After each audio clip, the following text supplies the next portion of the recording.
Hey, what's up guys? I'm here doing a condenser cleaner on a mini split. You can see it's not that bad. Got a little foam action going on. I'm using the Forto red coil cleaner, non-acid.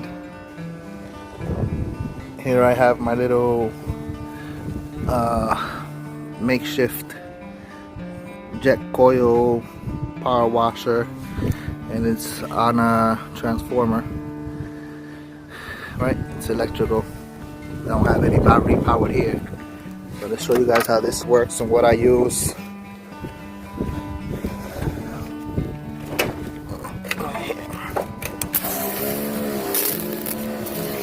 Charge up.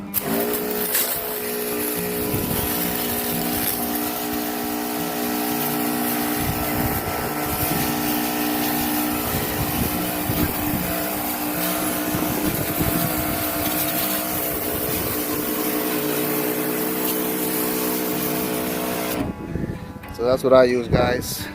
Little $30 pump that I bought on Amazon. Hooked it up onto that. That's a vacuum, bottom part of a vacuum, and that's where I fill up my water. And I have to carry this around, but it gets the job done.